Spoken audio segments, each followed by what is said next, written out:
Take hip-hop. We've talked about this on the show before. You have African-American rappers saying N-word this and N-word that, but a Caucasian can't. So say it. Say what? Say the word you want to say. I'm not saying that I want to say it. I'm just saying that I can't. Sure you can. Say it. Say it right now. I will say it with you. Okay, this is hypocritical. You know we can't. Sure you can. This is America. Both of you. Say it. All right, I think we can move on. Why move on when you want to say? I can't say the N-word, but you can get on YouTube and watch any black man's rap video, and they're calling each other the N-word. What the hell is this discrimination? I'm white, I can't say the N-word and they can't? So they say nigger. Yeah, there she go. Nigger. We don't say it. Okay, listen up, niggers, okay? Taney, you included. Okay. Okay, if you do not like me and Teddy saying nigger, either one of those, leave. Please, get on. That's disrespectful, you know? Yo, what did I say? You said Allahu Akbar, fam. I never. Yes, you did. Don't lie. Who did? Don't lie. Don't lie to me. See, your sister's heart. Umbrella. She's up. Whole nother level of shit you can't even understand. What is good, my people? We are live back again with another episode of The Forecast. Now, a lot of our ancestors have always tried to tell us that we don't have any friends. And like I always say, we are all we got. And I know at some point, we got to be tired of caping for all of these other groups. And when you think about it, you can't name one time that any of these other groups ever cape for us. But you always hear black people talking about black and brown. But the only time you hear the brown say black and brown is when it's something that affects them, like every other group does. But for some reason, we feel like it's our responsibility to put our capes on for every other group that is non-white and stand up for them in the face of white supremacy. But how can we help everybody else if we can't even help ourselves? But instead of worrying about trying to get everybody else to love us, all we have to do is love ourselves. And it doesn't matter how anybody else feels. But somehow our kindness always extends to other groups, to everybody but ourselves. When you look at these other groups, they have no problem staying on code. But when it comes to us, we still ask questions like, should race be a factor when it comes to voting? We have to understand the differences. When they have their businesses, they hire their own people. Asians hire their own. Hispanics hire their own.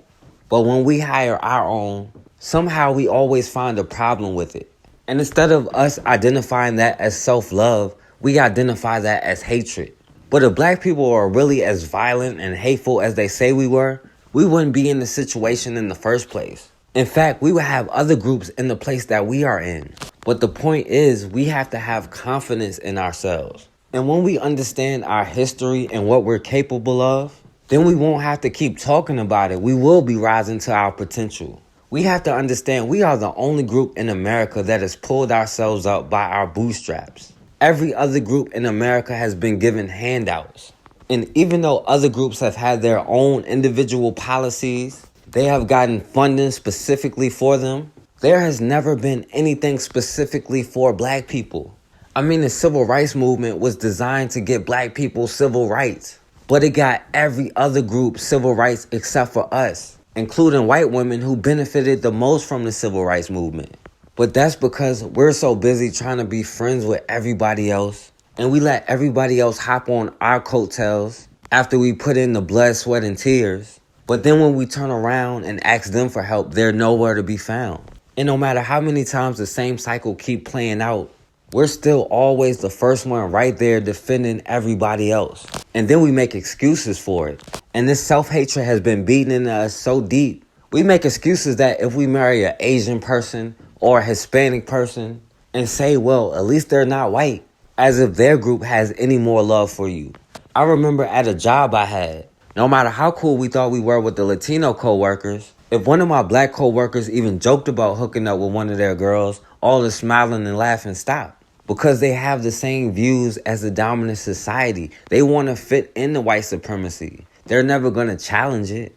We're the only group that understands we're never going to fit in the white supremacy and we have to destroy it. These other groups think they have a chance to fit in. So if you're one of those people that talk about black and brown and you're dating a Latino person, you better make sure you do your research before you go meet their family. Because when it comes to that, they're going to show you how they feel about you real quick. In Seattle, Washington, a brother Dashawn Horne was brutally beaten by a Hispanic dude just because he hooked up with his sister. Now, let's go back and see what happened to this brother Dashawn Horne. A man is in the hospital after being attacked by another man with a baseball bat. Investigators are now looking into this as a hate crime. King 5 anchor David Espinoza Hall live in the newsroom now with that story. David. Yes, good evening, Lori. I mean, truly there is no other way to put this. This story is just heartbreaking. There's a black man fighting for his life after what police are calling a hate crime. And even our own governor has something to say about this case. Here's what we know at this time. Authorities say Julian Tuimaaga attacked Dashawn Horne with a baseball bat about a week ago. He's charged with assault and malicious harassment. Detectives say he got very upset when he learned his sister spent the night with Horne. We've been told that Horne is in the hospital in a coma. His family gave us these pictures of him. LaDonna Horne says her son was hit in the back of the head and beaten and just left for dead. A lot of people know me. They know that I love my children. And I just wish that I was there to protect him. I was calling him at that time that he didn't answer the phone. Between 7 and 8 o'clock, I got in the shower and his voice, his name dropped in my spirit. And I began to pray while in the shower, not even knowing that Dashawn was in the hospital. The police showed up at my doorstep 8:45 on Saturday night with a piece of paper with my son's picture on it. He said, "We need to come in and have a seat. First, you need to know that your son didn't do anything wrong. He didn't do nothing wrong. He was a victim. This guy blindsided my son because he doesn't like black people." Dashawn's mother says her son will be in the hospital for a very long time, rehabbing and trying to recover. Governor Jay Inslee said this on Twitter, quote, "It hurts me to think a crime like this can happen in Washington State in 2018. Well, my mom taught us how to love, so that's one thing that I instill in all three of my children is love and kindness. And I am a Christian. We go to church, and you just don't know when your child's going to go out there and face the enemy like that. You would expect somebody to treat you how you want to be treated. So from what we were told, and what came out in the police charging papers was, Dashawn met a young woman when he went out to a Seattle nightclub on January 20th. They hit it off. They liked each other. They went home together. Dashawn didn't realize that he was going into an episode of Get Out. Okay. You're talking about the movie. The movie Get Out is pretty much like a real life version where he went there. She still lived with her parents. She had a brother with the the baseball bat that ended up putting us in this situation. So as he was departing the following day, she had contacted a Lyft driver for him. Julian, approached the Lyft driver, asked him, "Who are you here to pick up?" The Lyft driver confirmed that his sister had in fact made the call. Julian approached the Lyft driver with bat in hand. So once he got the information from the Lyft driver, he confirmed that that it was for his sister. He went to the side of his house where his sister has a side entrance where, based on her age, I guess she had like a mother-in-law unit in the house, that's giving her independence, I would assume. And so as my nephew was departing from the side of the house, he was then approached by Julian, who hit him on the back of his head twice, who then proceeded to hit him on his back and on his legs. From what the police report read, Dashawn took a hit to his head and still found the strength to actually stumble some more before he actually found himself laid out like on the street. But based on the fact that he used the N-word, he made this a hate crime. Right. Something that you didn't think that we knew about occurring in the state of Washington. When they presented it to us, the prosecuting attorney and the detective, handling the case, they said malicious harassment. It was a term that was foreign to us. We never heard that term. We were like, well, how come you're not just saying what it actually is? Because it encompasses so much. When he decided that he was going to try to end my nephew's life, okay, he's getting charged assault 1. He tried to end my nephew's life on January 20th, 3 days after his brother's birthday. He had my nephew laying prone after he caught him, with a cowardly act. Didn't give him a chance to, face him, like a man. And he proceeded to say, "This is what we do to you, nigger." N-word, sorry. "This is how we deal with you, boy. I bet you ain't gonna have your N-words come around here again." How is he such a coward where he can say such things that he couldn't say when my nephew was, walking past him? It could serve as a teachable moment, basically to this young generation that we have. They almost are, certain that just because they befriend other people that aren't African American, that gives them the right to say the word N-word. Definitely, sorry about earlier. With "ga" versus okay? They don't realize that that word is not accepted when they bring that same kid to their house, because their fathers, their uncles, their aunties, their cousins, their big cousins, they're from a different generation where we use the word N-word, because we know it's a word that is not to be used, period. So this brother Dashawn Horne went out to a club one night and he ended up meeting this Hispanic girl, and then his brother went home with her that same night. Now this girl still lived with her parents, so this brother went back to her family house. And then the next morning, as he was about to leave, she called the Lyft for him. Now this girl brother, Julian Tuimaaga, saw the Lyft driver and he approached him with a bat. And then when he found out it was for his sister, he went to go confront her. So then when this Hispanic boy saw this black man in the house, of course he got mad that his sister was with him. Now instead of doing or saying anything like a man to this brother's face, he waited until he walked past and then hit him in the back of the head with an aluminum bat. And then he just started beating his brother in his back, the back of his head, the back of his legs, and just kept hitting his brother with the bat. And as he was beating him, he was calling him nigga and all kind of slurs, just because he was mad his sister was with a black man. And then after he beat his brother and he was laying there, and he had him laying there on a pile of rocks, this dude pulled out his phone and started recording, talking about, "You see what happened to niggas when they come around here?" And as he laying there, he just taunting him like, "Get up, homie," and saying stuff like, "That's what happened to you niggas out here, boy." Now, luckily, the Lyft driver saw the whole thing and ended up calling 911. And when the police got there, they said they thought they were responding to a homicide.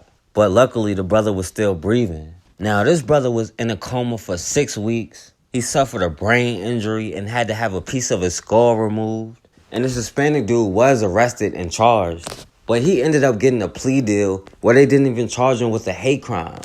The man who confessed to beating another man with a baseball bat in a racially charged attack just made a deal. He'll spend more time in jail, but won't face federal hate crime charges.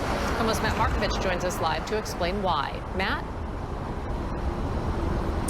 Well, Molly, it was part of a plea bargain, so Dashawn Horne, the man who was beaten, and his family would not have to go to any trial because Dashawn doesn't remember the beating, why he got injured, and what happened to him. Julian Tuimaaga walked into court knowing what was about to happen.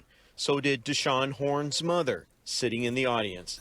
Back in January, Tuimaaga went after Dashawn with a baseball bat, repeatedly hitting him in the head while hurling hateful slurs. To know that he called my son a I mean, come on. This is life. It left Dashawn in a coma. Now, 8 months later... Are you pleading guilty or not guilty today? Guilty. Tuimaaga pleaded guilty to first-degree assault. Guilty. And guilty to malicious harassment involving the hate speech. The judge reading his confession. If I used racially charged words and threats towards Dashawn Horne. But in a deal between prosecutors and Dashawn's family and the U.S. attorney, Tuimaaga agreed to a deadly weapon enhancement. With it comes a mandatory 2 additional years in prison instead of going to federal court on federal hate crime charges. I hope he get whatever he needs to be behind bars at this point, you know. Dashawn's been through a lot. Dashawn is getting better. Because we are what? Family. His mother says he'll make a full recovery, but doesn't remember the beating and what led up to it. He's not aware of what happened to him. You know, he is starting to ask questions. But shortly after the beating, his mother was angry at Tuimaaga. I really want to look him in the face and ask him, why did you do that? She'll have that chance when he's sentenced next month.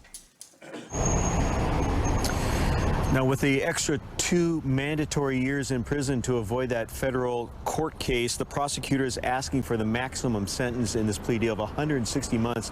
That's just over 13 years. He'll be sentenced September 21st. Now, this Hispanic white boy attempted to murder this brother because his sister liked black men. And after he attacked his brother before he was arrested, he went back in the house to kick in his sister's door just to start calling her a slut and a whore and a nigger lover. But this dude beat this brother with a bat while calling him a nigger, but it don't qualify as a hate crime. He even tried to say, anybody who knows me knows I'm not racist. The N-word is part of our culture. And that's the problem with us giving all of these people a pass to say nigger, because they can't say it, because this is how they really feel about you. But instead of attempted murder, he was charged with first-degree assault and malicious harassment. That's what happened to these out here, huh? Never before seen video of a vicious hate crime. Why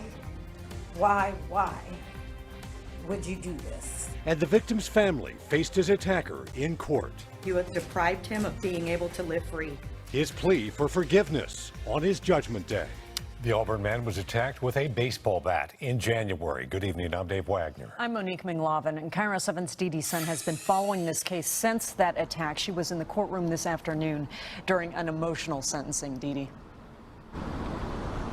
It was difficult to be in the courtroom this afternoon. There was emotion on both sides, tears from both families as a judge decided how much prison time would be best for the 18-year-old who forever changed Dashawn Horne's life and committed this hate crime. The day that you made the cowardly decision to beat my son in the back of the head and left him there to die. Why would you do this? 18-year-old Julian Tuimaaga faced his victim's family today. You tried to murder my son. Tuimaaga pled guilty to beating Dashawn Horne with an aluminum baseball bat over his head, back, and legs after Dashawn spent the night with his sister. Then he took this video as Dashawn laid unconscious, bleeding on a bed of rocks. Get the up, homie. That's what happens to these out here, huh? That's what happens to you out here, boy. That was a hard video for me to watch. That was the first time. The attack nearly killed Dashawn. The defense said the act of violence was out of character, asking the judge for leniency and to consider Tuimaaga's young age. Julian snapped.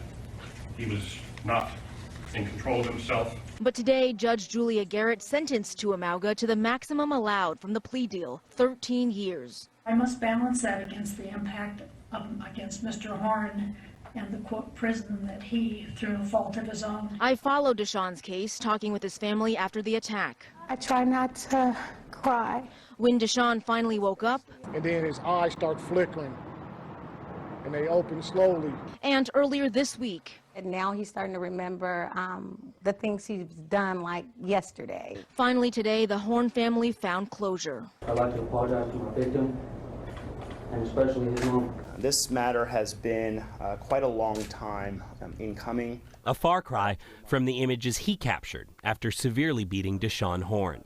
Horne left the courtroom before the video was played. King 5 has chosen not to show it because of its graphic images and the audio filled with racial epithets. The defendant brutally assaulted Dashawn Horne with a baseball bat, hitting him in the back of the head, knocking him unconscious, landing face first. Sorry, that was a hard video for me to watch. That was the first time. Dashawn's mother, LaDonna, spoke before the ruling. She said her son's life is changed forever by the cowardly decision. Why would you do this? You didn't even know his name. It was so hard to watch my son go through so much suffering and pain, and it is still today, as he still is recovering. Dashawn requires 24-hour care around the clock. Tuimaaga thanked his family for support, but disputes the motivation for this crime. Y'all that know me know I'm not racist, nor was this a hate crime. Me using the word that has caused us to be labeled a hate crime, I've been using since elementary. It's been used as a slang term, has been used by my friends of every race. Last but definitely not least, I'd like to apologize to my victim, and especially his mom. But the judge said those words matter and sentenced him to the maximum requested time in prison, 13 years, with 3 years supervised after. Dashawn's still here. After seeing that video, my heart dropped. The Horne family says they do forgive him, but they will not forget. I thank God that justice is served. I don't have to keep on saying justice for Dashawn because we got what we wanted. Now, white Hispanics, even though they are white, for the most part, they still haven't got their white card. You know, they still might hear stuff like stop speaking Spanish or something like that. White Hispanics still aren't technically white, so he still had to pay somewhat. And he ended up getting 13 years in jail. But this was an attack on an innocent black man who did nothing. And he was calling him nigga while he was doing it. And he attacked him because his sister was with a black man. So, of course, this is not a hate crime. But luckily, this brother was able to survive, even though he suffered permanent damage. He had temporary memory loss. He lost his sense of smell, his sense of taste. He got a speech disorder and has to relearn everything.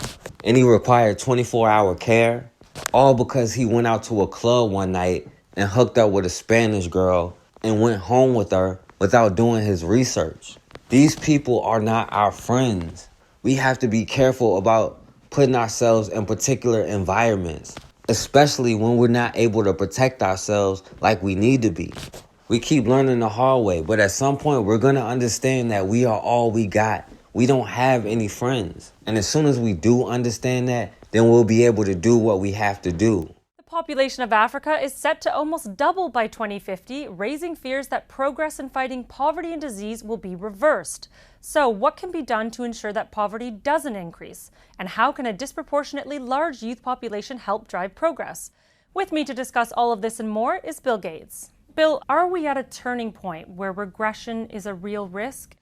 Well, first, the progress over the last several decades has been pretty amazing, both reducing childhood death, getting kids in school, getting agricultural productivity up, and reducing extreme poverty. But it's really Africa that still has a doubling in population to 2050 and probably another doubling to 2100, where you really have to do a good job if you're trying to get these extreme poverty rates down. So if we don't do better in investing in human capital in Africa, yes, the number of people in extreme poverty is actually going to go up.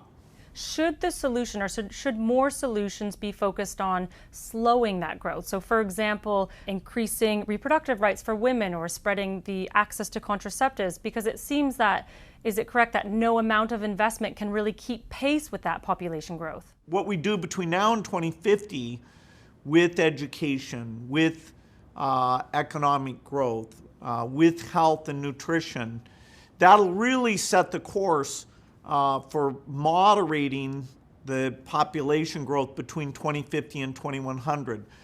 But it's really a virtuous cycle, letting women have reproductive health tools that they want, educating girls, raising agricultural productivity, getting these malnutrition interventions on a much greater scale than we have today. Those are the things you would want to do anyway.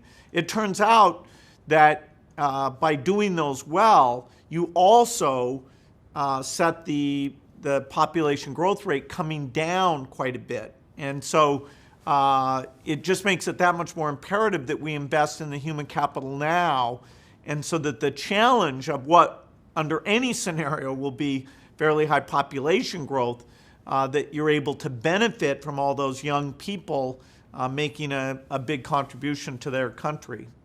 So is the fact that Africa has such a high proportion of youth population and within the context of this predicted growth, is that something that you think is a sort of optimistic statistic? I mean, is it a good thing that there's an opportunity here to sort of harness the power of those young people? It's both an opportunity and a challenge, because the capacity to run the health systems well, to get the education system to have not only high attendance, but good learning outcomes as well. That's not going to be easy. If we don't make these investments, that youth bulge, will be a huge challenge, because they won't have the development, they won't have the economic opportunity that they deserve. So it's potentially an asset, but if we don't invest right, it could even be a liability. Peut être provocateur. Est-ce qu'on ne devrait pas faire cette étude en Afrique, où il n'y a pas de masque, pas de traitement, pas de réanimation, un peu comme c'est fait d'ailleurs pour certaines études dans le sida, où chez les prostituées, on essaye des choses parce qu'on sait qu'elles sont hautement exposées et elles ne se protègent pas. Qu'est-ce que vous en pensez? Alors vous avez raison, et d'ailleurs on est en train de réfléchir en parallèle à une étude en Afrique justement pour faire ce même type d'approche avec le BCG, un placebo. Je pense qu'il y a un appel d'offres qui est sorti, il va sortir. According to a weekly intelligence briefing by the Department of Homeland Security's Federal Protective Services, white supremacists here in the United States have been actively talking about using the coronavirus as some kind of biological weapon to attack both law enforcement officers and minorities here in the United States. These messages were actually uncovered on an app called Telegram, which the Department of Homeland Security says is what a lot of these white supremacists use. They've been talking about the possibility of spitting on elevator buttons, going out in crowded places if you know you have the virus, and trying to cough on people, leaving saliva of infected people on door handles outside of police stations and FBI offices. These are all tactics that white supremacists have talked about doing in the last couple weeks. They have said, according to this briefing, that they have a, quote, obligation to infect as many people as possible if any one of them comes down with the coronavirus. Hey, Officer Friendly with the cherry cheeks. Oh, I ain't worried about that shit. Y'all get that shit. Black people don't. So you can cough your white ass back where you live at. Fuck out of here. Fuck wrong with him. Tell them niggas don't get that shit. They the ones get that shit. Fuck out of here. Fuck. You need that extra layer of skin. Fuck out of here. Now you tell them don't come through here with that shit. If I come through here coughing like that shit cute, I should call the CDC on his ass and let him know he just did some dirty ass shit like that. A Baltimore police sergeant is under fire tonight after a video surfaced of him coughing without covering his mouth near people in southeast Baltimore. WMER 2 News' Ray Strickland is live outside police headquarters. And Ray, we understand that this is something that's now under investigation, correct? Yes, and Baltimore City Police Commissioner Michael Harrison saying tonight what he saw in that video was disturbing and alarming, adding that the department does not condone anyone making light of the COVID-19 pandemic. Now, this video has been making its rounds on social media, sparking outrage from all over. We spoke to a community activist who saw this video, and she's now calling for the sergeant's job.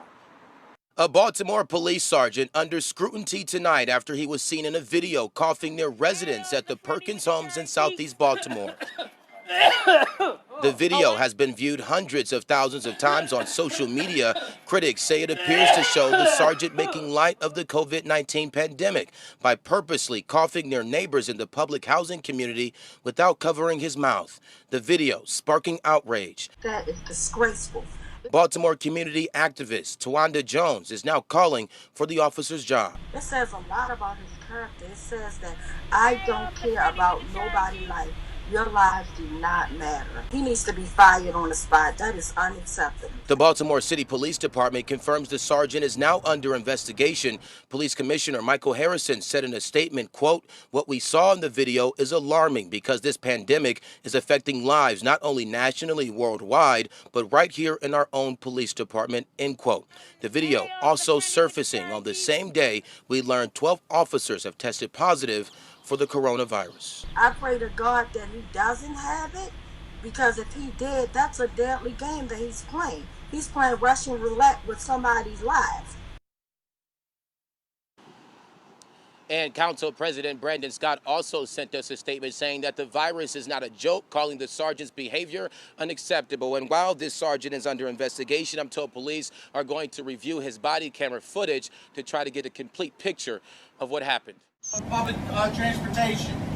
If you do not have a mask, you cannot ride public transportation, sir. Sir, you have to get off the bus. You have to get off the bus. Sir. Sir.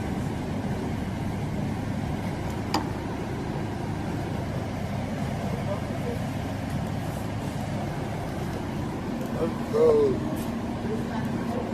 You gotta get off the bus, man. I'm gonna have the cops take you off, one or the other. You have to get off, you have to get off, you have to get off. Let's go. I have to get off? Yes, sir. Even though I have this? You don't have no mask. Let's go. Let's go. You gotta get off. Let's go. Let's go. You gotta get off. Let's go. For the taser.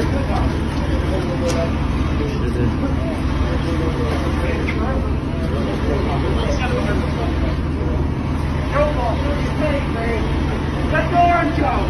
What the fuck am I holding on to? Yo, you're gonna feel it, man. Look what the fuck y'all calling me, dumbass. Get the fuck off. Get the fuck off my fucking leg.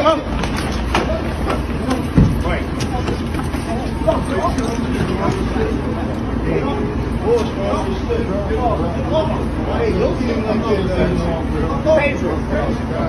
Take me if you fucking want. Where the fuck? Go in this door, man. Fucking pussy ass. I want all y'all fucking badge numbers too. Yeah. That's fucked up. That's a little boy. That's a little That's a little boy. He was trying to sell candy in here. Oh, that's corny as hell, bro. Because he's trying to sell candy. That's a little boy. That's a little boy, but they don't even be doing. But y'all niggas don't do none of that shit. That shit made me want to get off this damn train. That's a little boy. But like y'all don't do that to none of the grown ass niggas that sell candy though, bro. Boy. Man, let them back on the train. Let them sell candy. Fuck y'all niggas, man. I ain't moving out the door, man, till little man get back with his friends. Fuck that. But why you take his jacket off, yo? Look why are you doing that to him? Bro, we about to go to this train. That shit making me mad, for real. Yo, let that little boy go. That's a little boy. Look at that shit, yo. Look at that shit. He crying. And that's her son, bro. You're not supposed to be on him like that. Yo, that's fucked up, yo. That's fucked up, yo. That's a little boy. Look how they treating this little boy, yo. He's supposed to be protecting son, bro. Let my son go. Yo, it's a whole That's kid, my my son. nigga. That is my son. Let him go. That is my son. That is my Yo, son. he only got chips and candy, my nigga. You just selling chips and candy on the train. That's my son. Let my son go. Let my son go. Let my son go. That is my son. That is my son. That is my son. Let my son go. Look at this shit, bro. Let my son go. Let my child go. I'm speaking to you now. You're not. Come That's on, a bro. little boy. That's a little boy, though, You got bro. rights. They're not supposed to do that to a little boy. Look at him. He's crying, though, my nigga. He's crying. Yo, that's corny, bro. That's a little boy. Because he was selling chips. Selling chips. He was selling chips. Selling chips. Selling chips. Yes. Okay. Okay. Yeah, we're leaving. Please, let's not cuss at each other. No, I'm not calling you anything, sir. Just don't talk to us with this asshole right here. Hey, don't touch. Hey, do not touch. Hey, oh my God! What the fuck is your problem? You do not touch me. Do not fucking touch me. You give me my hey, get away from her. Oh my God, get off of her. Seriously, get off of her. This video that you're about to see may be disturbing to some. It shows a man shoving teenage girls, and then you see a woman holding down one of those girls' legs while she's over here, and the man forcing his hands around her throat. Oh my God, get off of her. Seriously, get off of her. This was the moment things climaxed Friday at the Norton Commons Amphitheater. WLKY News confirmed that the man in the video is a local physician. Witnesses say he and the woman he was with started cursing at them for improperly social distancing. According to this police report, LMPD's 8th Division responded to the incident in the East Louisville neighborhood. It's being investigated as a first-degree strangulation case. The victim reportedly suffered minor injuries. We called Baptist health officials. They told us the doctor in the video is an anesthesiologist for a company that works with Baptist. They say that he's currently on administrative leave pending an investigation. LMPD officials sent us this statement reading, "Obviously, we do not advise individuals concerned about social distancing to take matters into their own hands and confront people about it, especially in any physical way."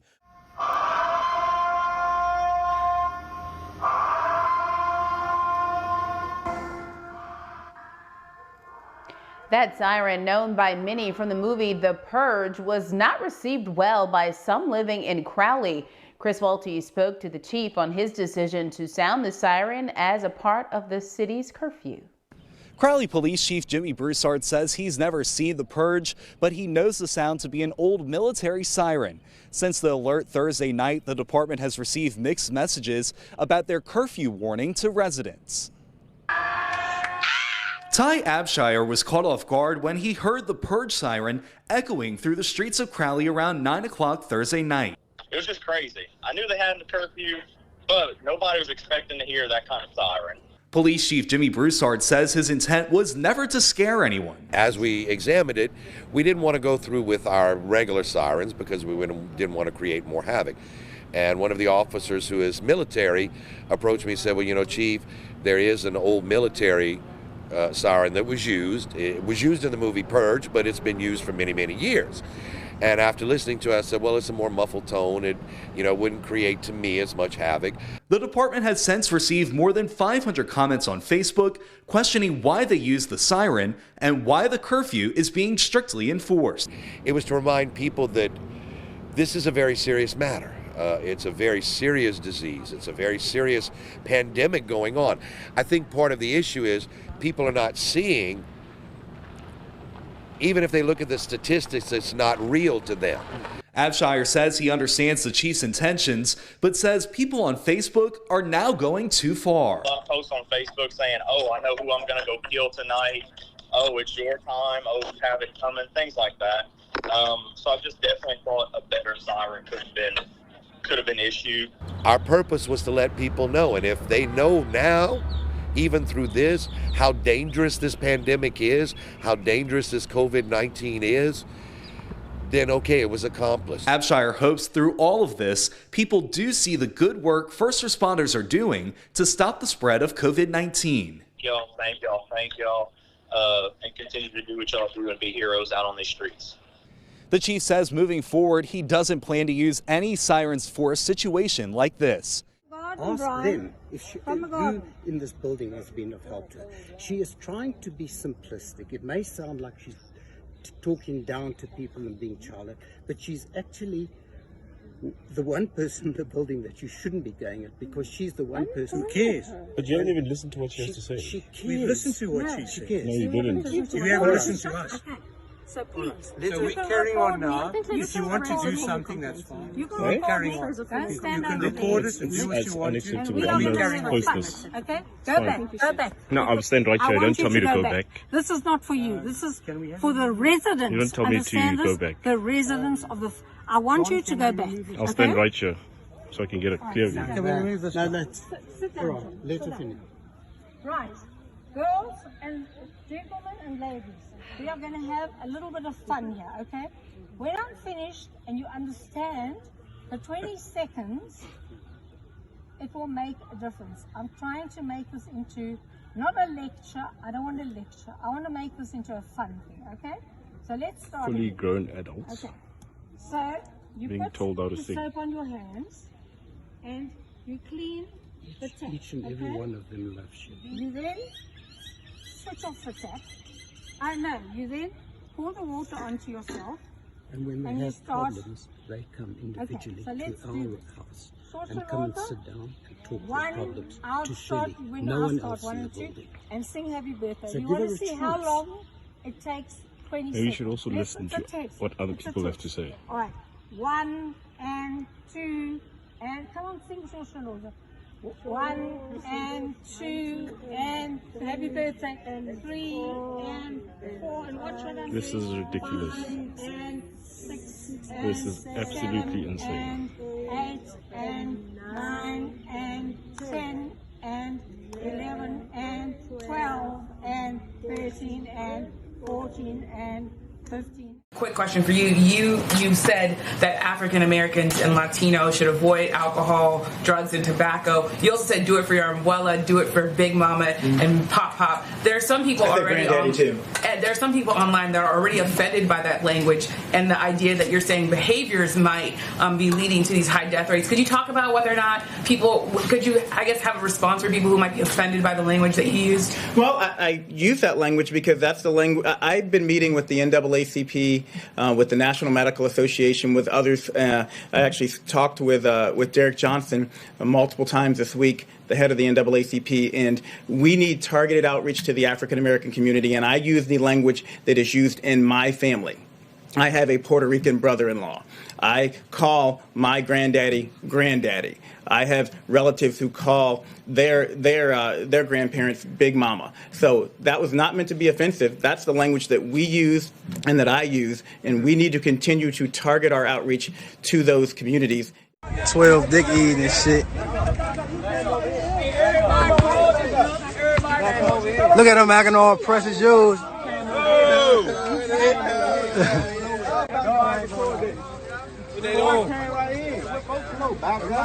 Whole hood out, we ain't going like that.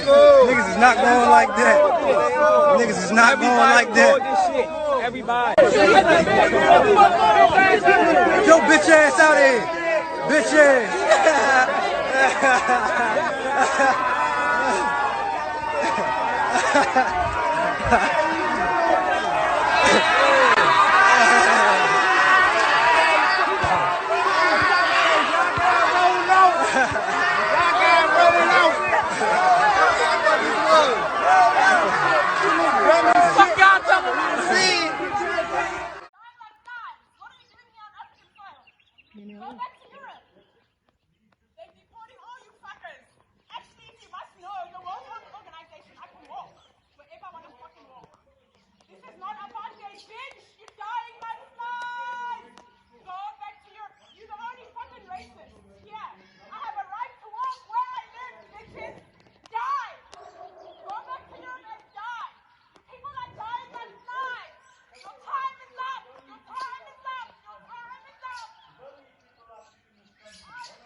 All right, and we back on the forecast.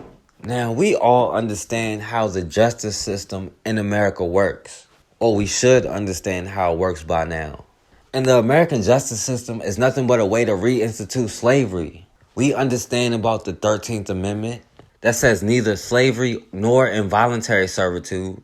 Nothing about voluntary servitude, by the way. But neither slavery nor involuntary servitude except for punishment for a crime where you have been duly convicted shall exist in the United States. Meaning if you're convicted of a crime, you are still a slave in America. For all those people telling us to get over slavery. And we understand most of the people in jail are from nonviolent drug offenses. And most of them are black people. And don't let them keep using the talking point that 50% of the crime is committed by this small population. And that's who's in jail. because that's not true. Violent crime has gone down, and they commit far more violent crime. And despite the opioid epidemic going on, and weed being legalized in so many states in America, most of the people in jail are black people convicted of non-violent drug offenses. But then you have those people who are convicted of violent offenses. There are countless people, especially black men, in jail for crimes they never even committed, despite lack of evidence, due to all-white juries and racist DA, racist judges, racist police. And they not only do this to maintain slavery, but to maintain power and to put fear into other people's hearts. They'll take a leader and make an example out of them. And this is one method they always use to take out our leaders. In Baltimore, back in 1970, a Black Panther Party member, Marshall Eddie Conway, was arrested for the murder of a police officer.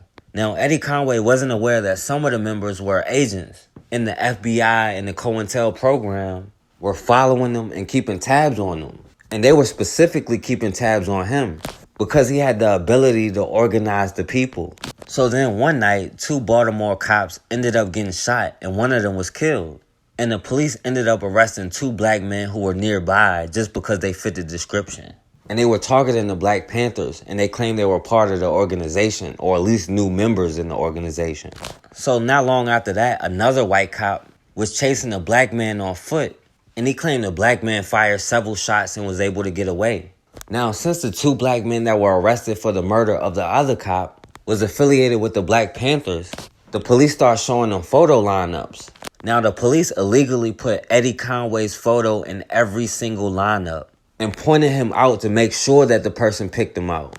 So then the police arrested Eddie Conway at his job for the murder of the cop, even though he was working at the time the cop got shot.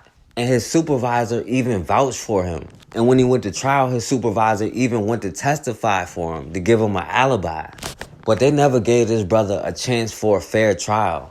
2 lawyers that represented the Black Panthers offered their service for free, but the courts denied the request. So this brother had to get a court-appointed lawyer that did no pre-trial investigation. He didn't meet with him before the trial. One of the witnesses from the lineup refused to testify and said a statement from the police was coerced. They forced him to say it. And their whole case was based off one photo ID by some random cop and an informant they put in his cell who claimed that he confessed to him. But this brother protested him being put in the cell from the beginning because he knew he was an informant. But despite all the evidence, this brother Eddie Conway was convicted and sentenced to life in prison. Now, he spent 44 years in prison and was released in 2014. But they made sure they took this brother off the street because at that time they were really against the Panthers. And no matter what the generation, they're against anybody for black liberation. Because we have to understand white supremacy can only be defined by black inferiority. If they don't have black inferiority, what is white supremacy? And for us, especially black men, you don't even have to be a leader to end up in that situation. Because the same thing happened to countless brothers time and time again. In North Carolina, 5 black teenagers were convicted in the tragic murder of Nathaniel Jones back in 2002. Now let's go back and see what happened. We've learned there is new evidence in a murder case that sent 5 Winston-Salem teenagers to prison almost 20 years ago. This case involves the 2002 murder of Nathaniel Jones, the grandfather of NBA All-Star Chris Paul. Bill O'Neill is in Raleigh to explain what this new information is and what happens now. We don't know anything about the new evidence in this case. Investigators will present that information at a public hearing next month. What we can tell you is that public hearings are rare. This agency has existed for roughly a dozen years, and in that time, 15 hearings have taken place. Out of those 15 hearings, 12 men were set free. Guilty of second-degree murder. Guilty of second-degree murder. Guilty of second-degree murder. They were teenagers when a judge sentenced them to prison for killing Chris Paul's grandfather, Nathaniel Jones.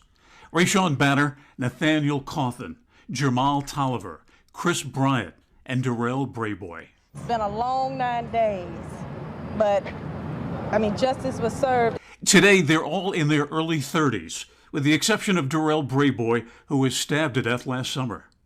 Brayboy, along with Tolliver and Bryant, were released from prison after serving 12 years. Banner and CAUTHEN remain locked up, serving life sentences. So we have a very broad authority to simply get to the truth. WXII 12 News has learned state investigators have called for a public hearing on the case against the Winston-Salem Five.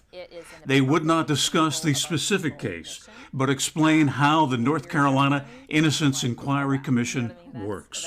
What's it take to get to a hearing stage? Because it sounds as if getting there is not easy. It's not easy. So we have a very rigorous review process. We're looking for something new, and that new evidence has to be credible and verifiable. The new is the big deal, and then once we have something new, it's really trying to figure out whether it's credible, verifiable. We don't know what's new in the case against the Winston-Salem Five, but investigators say typical evidence in these cases involves DNA, fingerprints, a recanting witness, and possibly a new witness coming forward. The two attorneys heading the commission, the only state agency of its kind in the country, not only won't discuss specific cases, they wouldn't even confirm what case will be heard at next month's public hearing. It's a balance of our ability to complete investigations under our confidentiality so that those investigations are proper and can be trusted without any kind of interference. And WXII 12 News has confirmed from other sources the March 9th hearing will deal with the case against the Winston-Salem Five. An 8-member commission will hear evidence presented by staff inside this room at the North Carolina Judicial Center in Raleigh. Winston-Salem attorney Michael Grace, a member of the commission, tells WXII 12 News he has recused himself because of his personal relationship with the victim's family. During the hearing, witnesses will be called, including those convicted of the crime, as well as the victim's family members. If a majority of the commission finds the new evidence warrants further judicial review, the case is referred to a 3-judge panel, which then determines the final truth. This second chance for the Winston-Salem Five is connected to another Winston-Salem case, Darrell Hunt. When Darrell Hunt was released from prison after 18 years for a crime he didn't commit, lawmakers decided they needed to take action, and they launched the North Carolina Innocence Inquiry Commission. Now, some of you may be familiar with Chris Paul in the NBA and the story about his grandfather and how he was murdered. ESPN did a story years ago about how Chris Paul scored 61 points to honor his grandfather. But back in 2002, after this tragic murder, 5 teenage brothers, 14 and 15 years old, were arrested and charged for it. Now, after hours of trying to force a confession using tactics like threatening them, talking about they're going to get the death penalty, and they questioned these juveniles, 14 and 15 years old, without their parents, without any lawyers. And after hours, they told them if they just confessed, they can go home. But if they didn't confess, they would make sure they get the death penalty. The police even forced a witness to make statements, and she did. And eventually, even though these brothers was 14 and 15 years old, the Winston-Salem Five were convicted. 2 of them are serving life in prison. 2 of them served 15 years in prison before they eventually got out. And the 5th brother also got out, but he was killed in an unrelated incident. But then all of a sudden, 18 years later, the white girl, Jessicah Black, whose testimony put them on the scene, and the only thing that got them convicted in the first place, decided to come back and recant her story. The key witness who recanted her testimony in a video deposition shown to commissioners yesterday, today appeared as a live witness, answering questions from those same commissioners.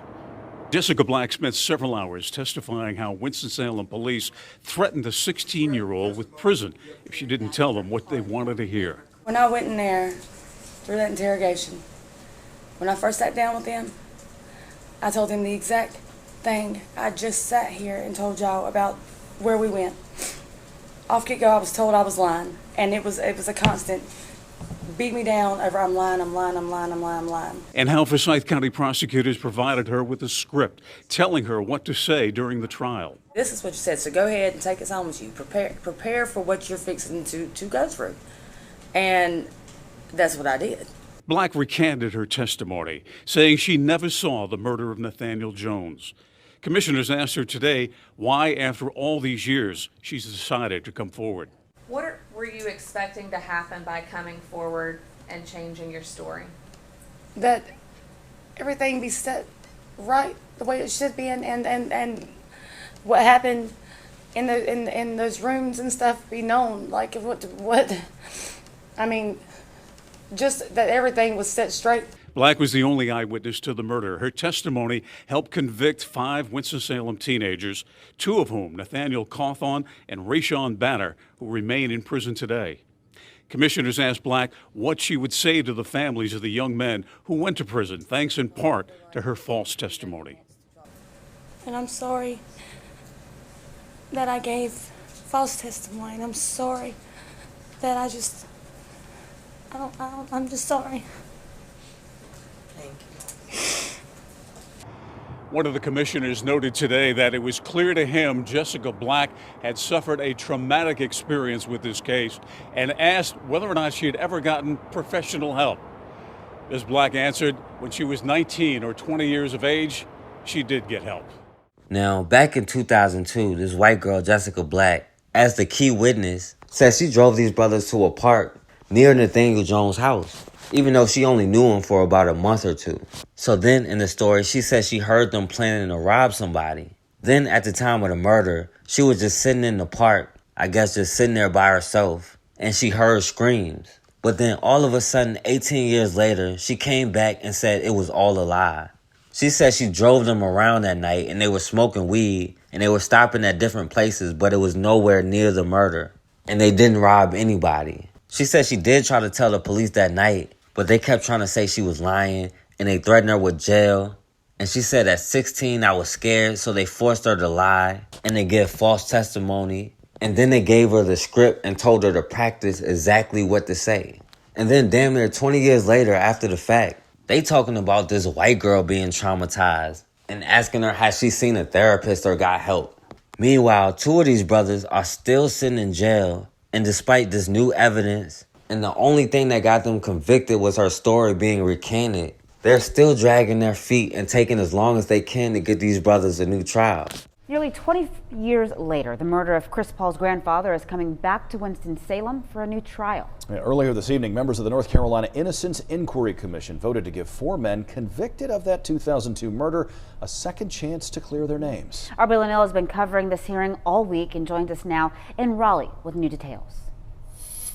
Tonight's decision means that a 3-judge panel will now decide the fate of Nathaniel CAUTHEN, Dashawn Banner, Jamal Tolliver, and Chris Bryant. I'm happy about it, and I think they made a good decision, and they made the right decision. And I'm just going to continue to fight for my innocence. It means a lot. I just want to thank God. Like, I just been wanting to be heard for so long, me and all my other co-defendants. Like, we've been through a lot. Whew. Whoa. It feels really good to get to this stage. It's rare that it gets to this stage, but the fact that this case made it to this stage is all right with me.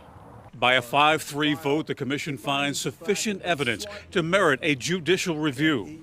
During the week-long hearing, the key witness in the case recanted her testimony.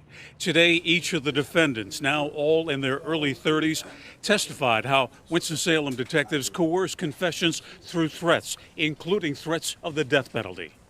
Commissioners asked the defendants again and again, why did you confess to a crime you didn't commit?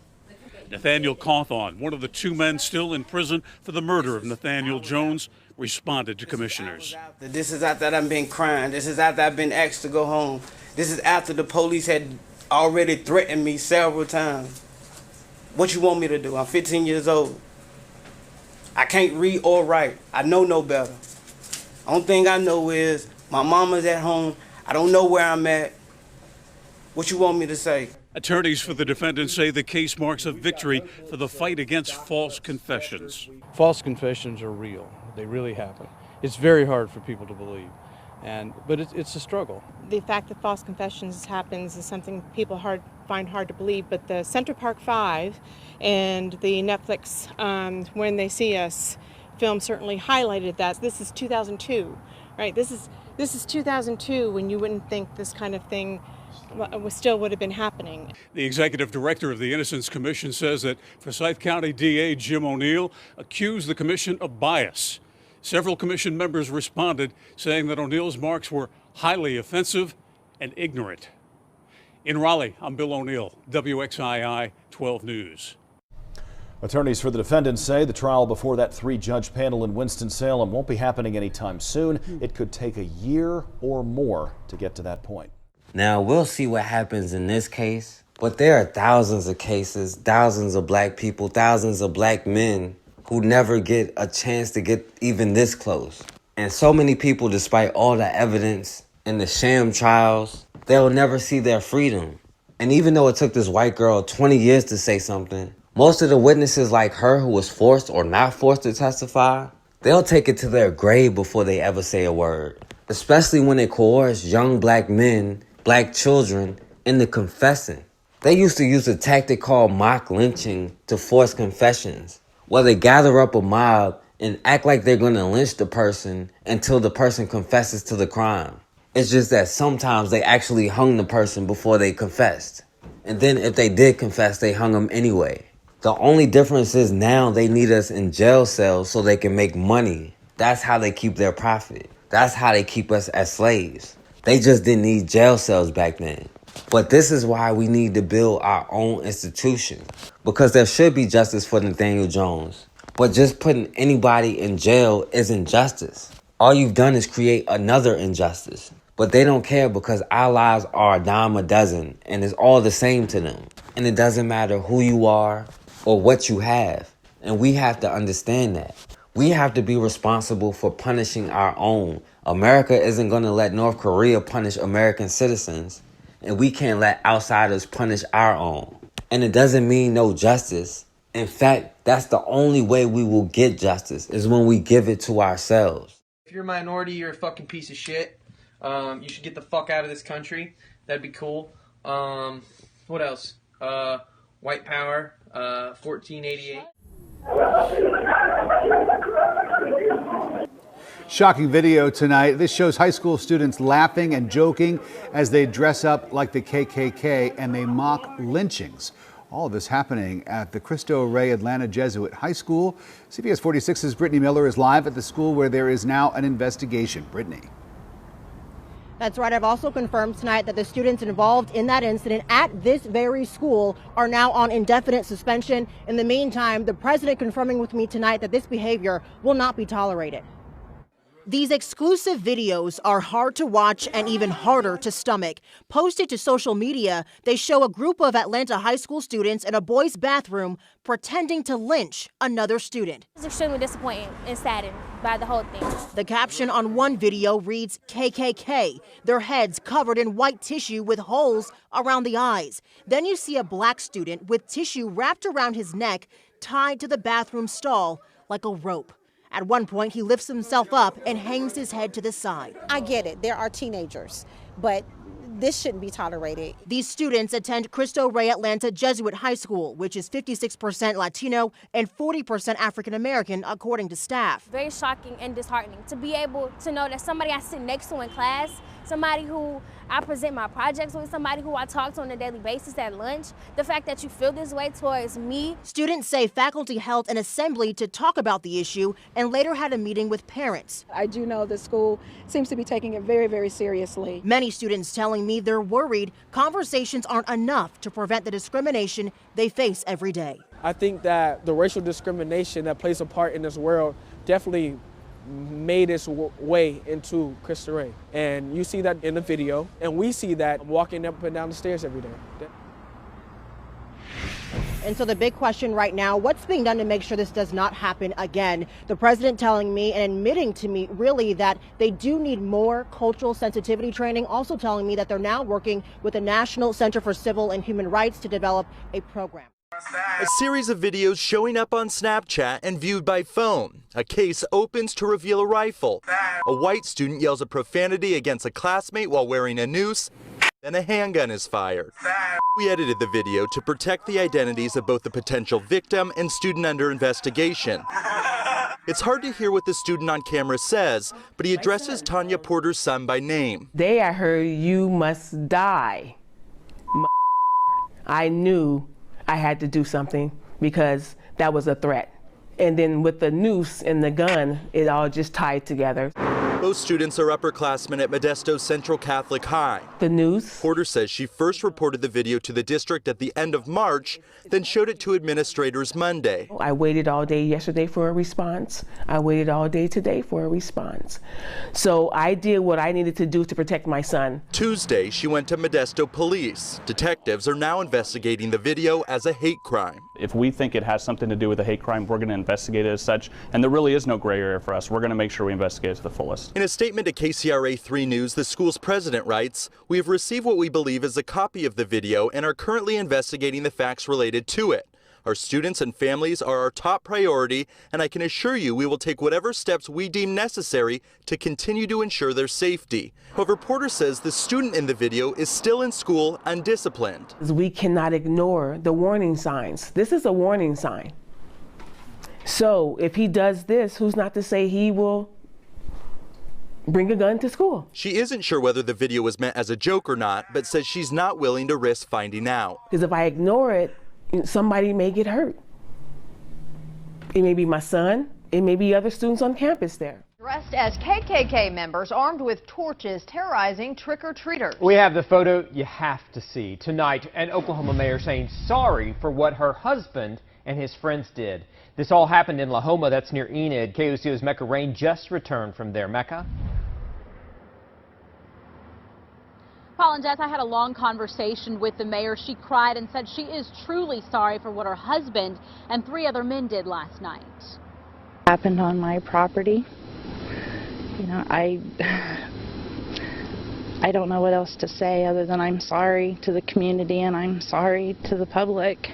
La Homa Mayor Teresa Sharp holding back tears as we talk tonight about these pictures making the rounds on social media. Men in Ku Klux Klan robes, one of them her husband. It was the stupidity and actions of 4 separate individuals, and it does not reflect on me or anybody else within the community.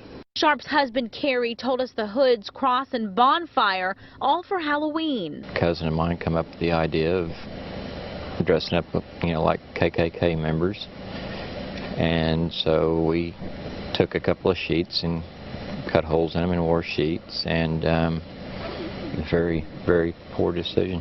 Witnesses say the men also took to a golf cart, frightful for some. It's not okay for anybody, period. And the mayor needs to take some responsibility for what her husband did. I never realized that it would have been this harmful. I truly apologize to everybody for this. Now, I've been talking with the Garfield County Sheriff all day. He says the costumes were created in poor taste, but as far as he knows, no crimes were committed. He did, however, tell me they may turn it over to the DA as protocol. These costumes are just a misunderstanding. Well, tonight we're seeing pictures of what appear to be Wiregrass Ranch high school students dressed in KKK hoods and sheets. You see them there. New tonight, ABC Action News reporter Eric Waxler live at the Wesley Chapel School and tells us how the school is now dealing with this issue out there. Eric? Yeah, Wendy, when we first heard about this from a really upset parent, we went to the school district and they told us that they were just ghost costumes that the teens were wearing. But after we got a look at the pictures on social media, that ghost story didn't really add up at all. Pictures of 3 students dressed in white sheets. Nothing surprises me now. With white pointed hoods and eye holes cut out. It's kind of sick. Initial reports from Wiregrass Ranch High School said they were ghost costumes, part of Spirit Week dress-up day. Then came these images shared all over social media. Superintendent Kurt Browning saw them too. Usually ghosts don't have pointed hoods. Since our kids kneeled at the football game for the first time last week, there's been a lot of racial tension in the community.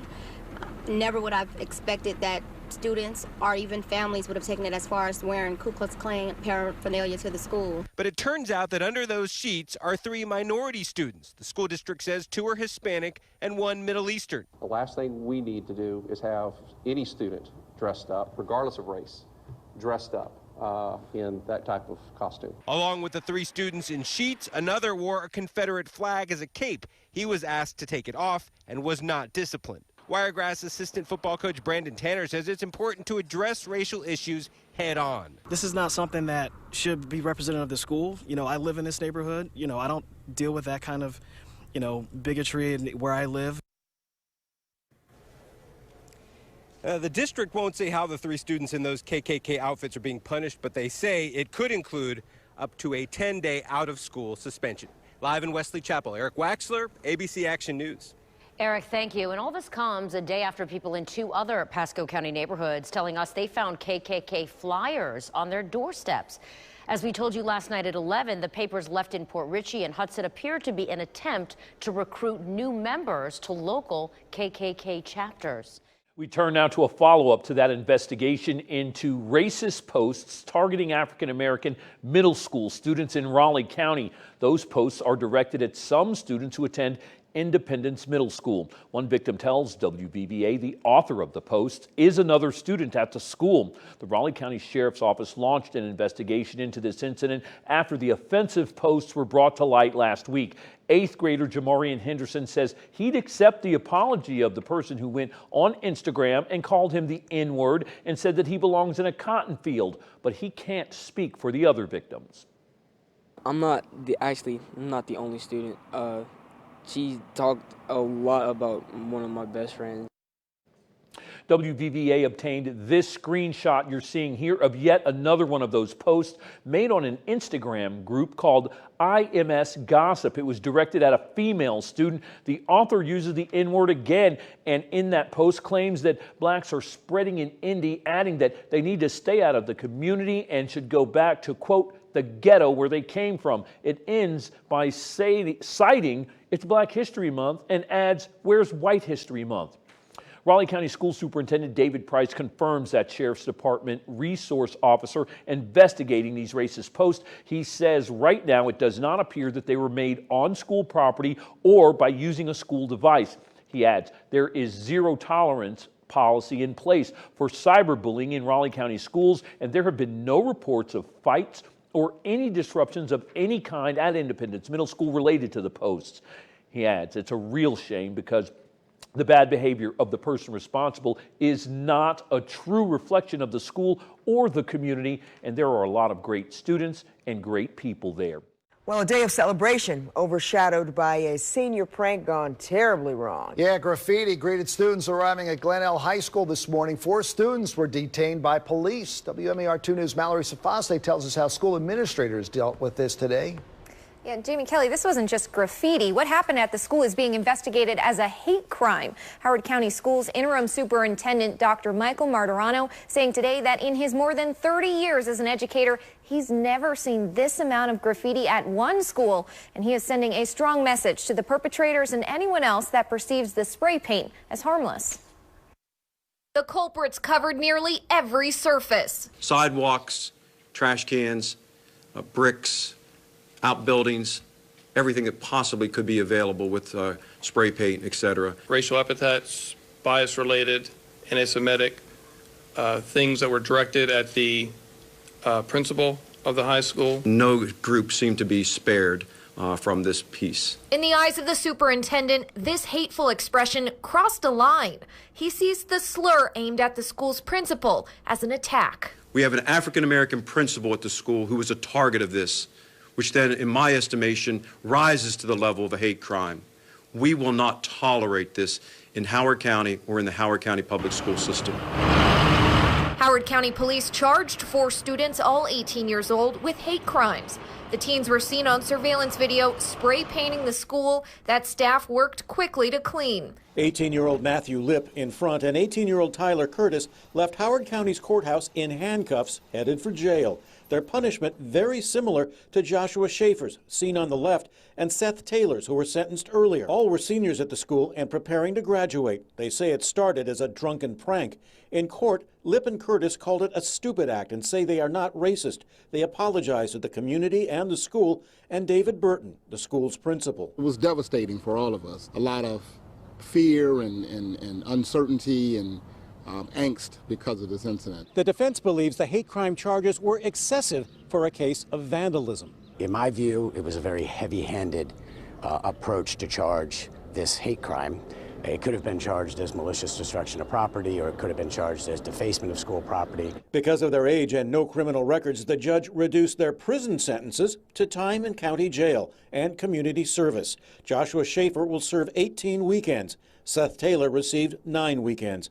Matthew Lipp was sentenced to 16 weekends, Tyler Curtis 8 weekends. But their criminal records for committing hate crimes could last a lifetime. Today, federal prosecutors charged 5 people connected to a white supremacist group with plotting to intimidate journalists and others, including a cabinet secretary, by terrorizing them in their homes. Jeff Pegues has more on the suspects. The arrest involved members of a neo-Nazi group called Atomwaffen, which has been on law enforcement's radar for several years. They vowed to accelerate the collapse of civilization using violence, mass murder, hate, and threat. The 5 individuals are all charged with making threats. 4 were involved in a plot to send hate-filled posters like this one to the homes of journalists and activists, many of them Jewish. The 5th, John Cameron Denton, is alleged to have called in fake threats to a Virginia university, a historic black church, and even then, Department of Homeland Security Secretary Kirstjen Nielsen.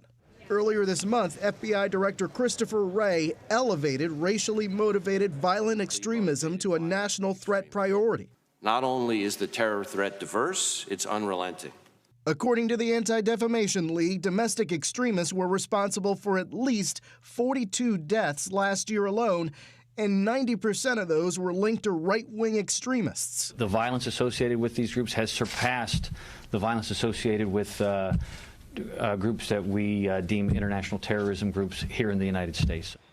The FBI has now created a domestic hate crimes and terrorism fusion cell to investigate these cases, and that involves working undercover and tracking what suspects are doing online if, Nora, there is evidence that they are planning violence. This is now one of the top threats. It is.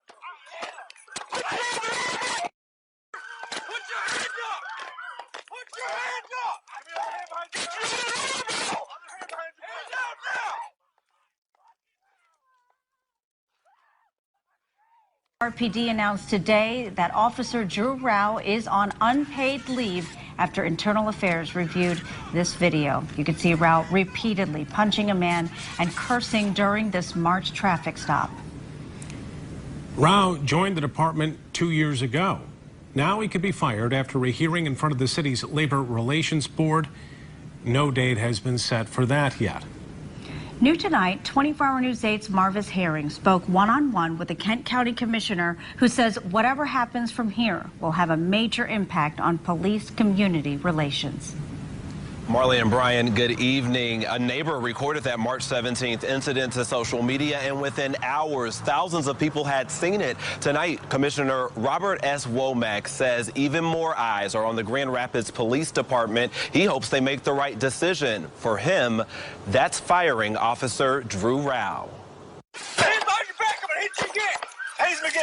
Hands behind your back. Tased and punched, Bronkel Brown yelled, "I'm not doing nothing." This body camera footage revealing his cries for mercy did nothing to block more blows from Officer Drew Rao's fist.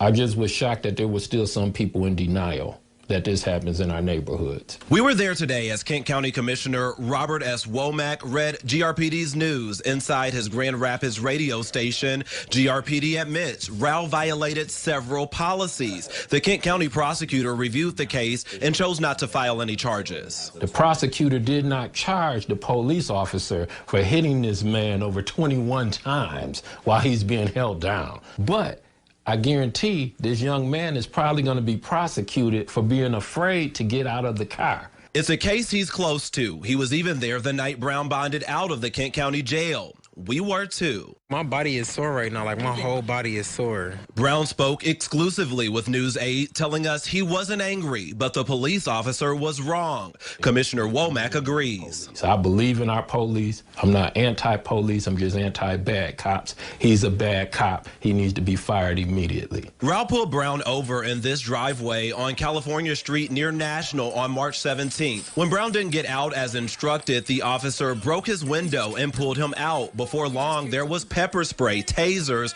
punches, and profanity. Brown's 6-year-old son was in the back seat, but front row to this nightmare. We have some things we have to change in the community, but the police have been getting away with the things they've been doing for hundreds and hundreds of years when it comes to African Americans.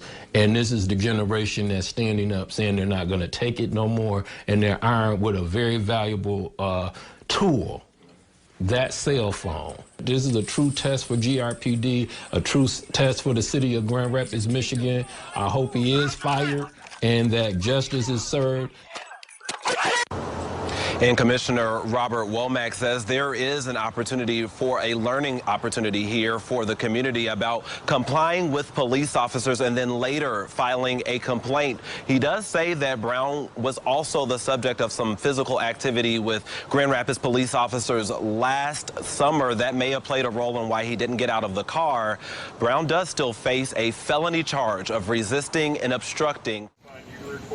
We're here in Portland, Oregon. These cops must be out of their fucking mind to actually be pulling up on me. So we're in front of PSU.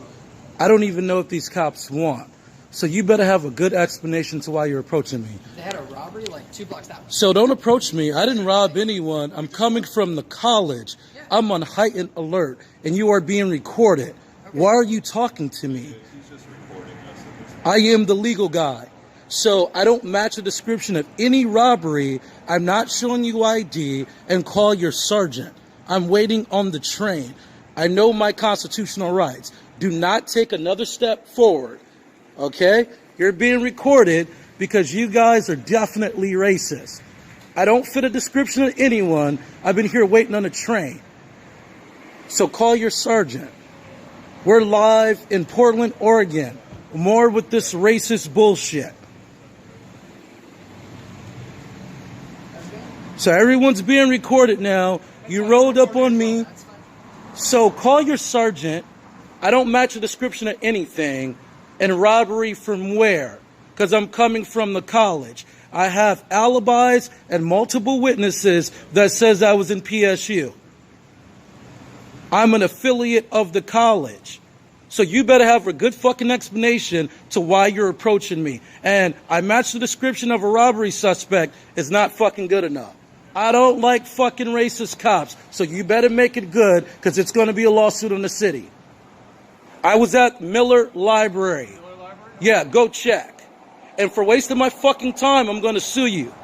You guys are racist pieces of shit, and you rolled up on me while I'm waiting on the fucking train.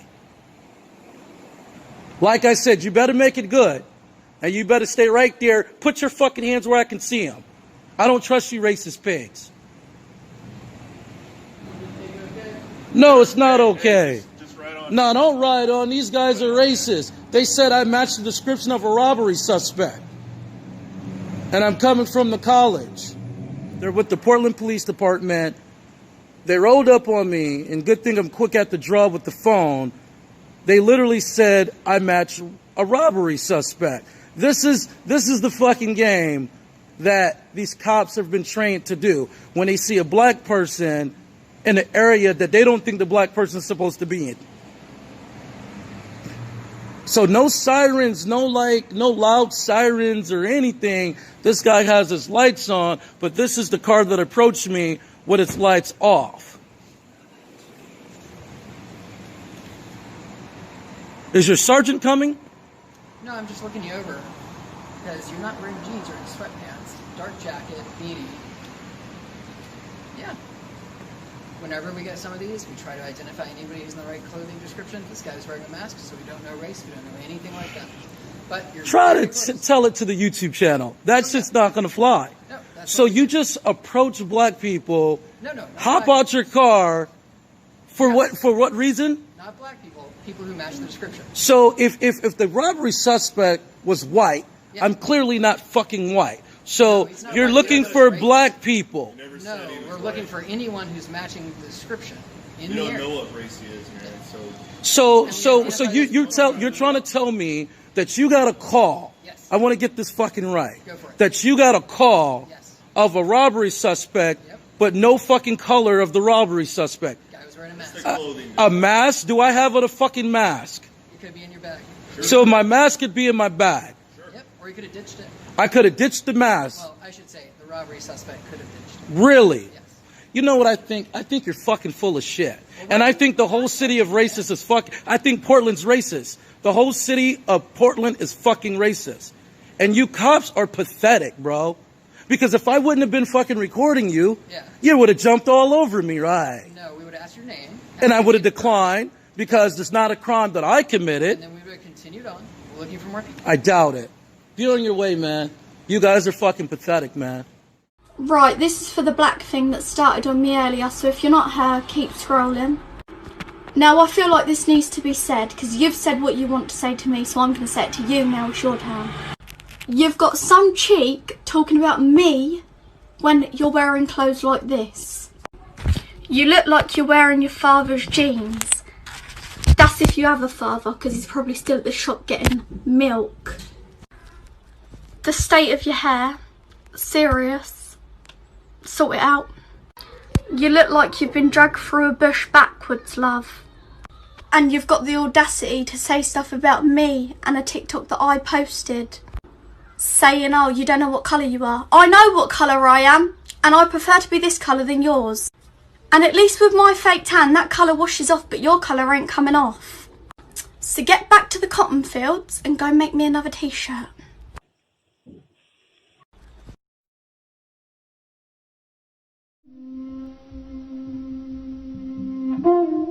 His case is almost exactly like Jessicah Geronimo Pratt case, the way that they were framed. I think my father did what he did because the community needed someone to step up and show some kind of leadership. He has a personality and a calmness, and I mean, if it were me, I would be bitter. I would be very bitter against the system, and you know, I admire him. I really do. It could have been any one of us. That's right. That's right. COINTELPRO picked him. They didn't have a shred of evidence against Eddie. The state is so bent on keeping a man like Eddie locked up and away from the community that they just refuse to acknowledge, even after all these years, what they did wrong, even though it's common knowledge. This man has done 30 years. How much more time is the man going to do, considering, I mean, really considering when you look at his case and you look at that trial, that the man was unjustly, unjustly incarcerated. Eddie has been, in my experience of him, a leader throughout his time in prison, and a leader for good, a leader for education, a leader for service, a leader for standing up for rights. Sometimes he suffered, I think, for that from the system. The system doesn't always welcome that kind of leadership. Over the years, the organizers become targets. And when they become targets, the efforts are made to assassinate them or to move them out of the institution so that they don't have that effect on that population. But they know that if these organizers are any good, that they'll just organize wherever they go. So they'll really try to take them out, and efforts have been made to take Eddie out.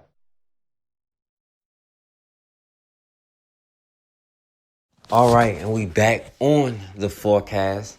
And I want to say RP to the brother Nathaniel Jones, Chris Paul's grandfather.